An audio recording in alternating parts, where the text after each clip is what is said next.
历史重演，活塞又一次1-3逆转魔术，击碎历史 Allen 的巨人之怒。骑士抢七的胜利关键，贾莱特·阿伦到底有什么黑历史？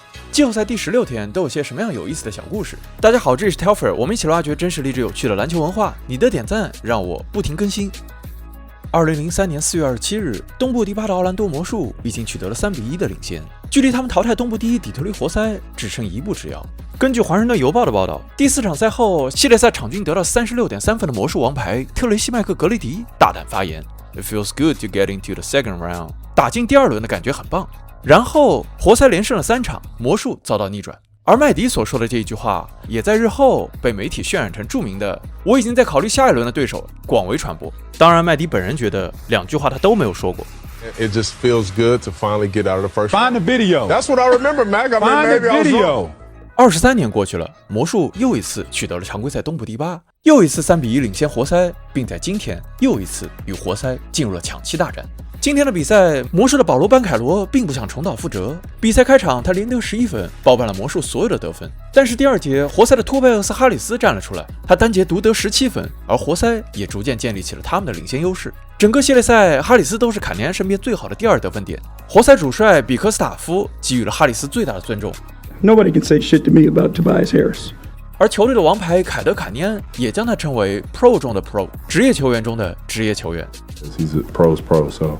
下半场，活塞再也没有让分差回到10分以内，因为他们有他们的定海神针，下半场9投7中，得到17分的凯德·坎尼安。看到这样的表现，安静了好几天的耐克官方为坎尼安制作了这样一个动画，并配文 Bright Lights Open Season， 聚光灯下，狩猎季正式开始。这个动画是一个名为 Big Game K 大场面凯德的游戏开机界面。众所周知 ，Game 是指游戏或者篮球比赛，所以这个视频用游戏的界面玩了一个双关。而 Big Game 的本意是打猎语境中的大型猎物，炉石传说中的王牌猎人就是 Big Game Hunter， 所以这款游戏是在一片丛林之中的狩猎游戏。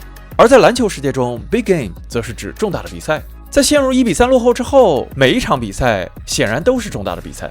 而这3场比赛，坎尼安场均得到36.3分、5个篮板、6.7次助攻，命中率高达52%，而3分命中率更是达到了61%。在今天的胜利之后，活塞也播放了他们的主题曲 Pistons Won Again， 这首歌贯穿了活塞的整个赛季。而在晋级之后 ，ESPN 再次作图，并配文 Magic Ran Out， 魔法耗尽，奇迹不再。时隔23年，魔术再一次遭到活塞逆转，甚至连每一场比赛胜负的结果都一样，真可谓是历史重演。尽管被逆转，班凯罗已经拼尽全力。当他得到30分时，魔术其他所有球员的得分总和也就只有30分。全场比赛，他25投14中，得到38分、9个篮板、6次助攻。但是他还是没能阻止今天的失利，没能阻止魔术连续3年倒在季后赛首轮，这让他非常失望。You know, I want to say yes, but we haven't been out of the first round. So losing in the first round is not acceptable. It's not good enough. And that should be the attitude. You know, shouldn't be comfortable. 而23年前的魔术当家麦迪也认为魔术必须提升自己的阵容。What they have on their roster right now, what you see on their bench, they gotta go. I'm sorry, they ain't good enough. 上一次魔术突破东部首轮还要追溯到2010年，那一年由德怀特·霍华德率领的魔术在首轮横扫了老鹰。但是之后，他们在东部决赛被凯尔特人队淘汰，而那支凯尔特人队的首发中锋正是我们频道的老朋友帕金斯。Yeah, and they ran into yours truly the Dwight Stopper, and we sent them on vacation. By the way, I'm rolling with Cade and Pistons today. 帕金斯，这怎么也能给你赢起来了？活塞终于涉险晋级，而他们在第2轮的对手将在骑士与猛龙之间展开，而他们也在今天迎来了抢七。上半场，斯科蒂·巴恩斯与贾马尔·谢德的表现让猛龙一直保持了领先。但是第3节，在前2场的莫布利之后，骑士的另一名内线贾莱特·阿伦也终于爆发，打出了自己的证明之战。第3节单节，阿伦7投5中，得到14分、10个篮板。他的表现帮助骑士一举将比分反超，并一直保持到最后，拿下抢七，晋级次轮。晋级之后，阿迪达斯官方立即发图，放上了哈登、米切尔与莫布利这3位代言人，并配文 Pick a problem， 挑选自己的麻烦。作为对手，你不得不在骑士的3位全明星球员之间挑选自己的麻烦。但是今天的比赛属于一辈子只穿一双耐克鞋的阿伦。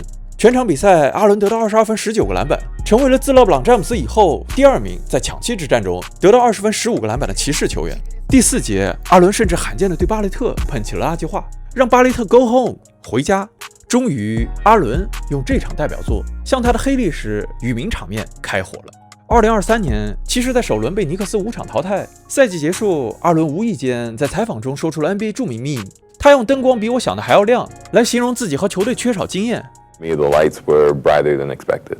但是阿伦没有想到的是，这句话瞬间火遍全网，成为了 NBA 的名场面与表情包。之后，每当有球员在季后赛关键战中发挥失常，阿伦的这句灯光比我想的还要亮都会用来嘲讽这位球员。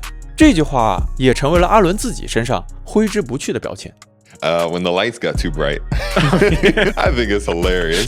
That whole thing is so funny to me. Once we lost the series, you go back home and you do the closing presser. And then I was like, I don't remember the question, but man, I thought I was like, I had a good analogy, you know. The lights were too bright for everybody.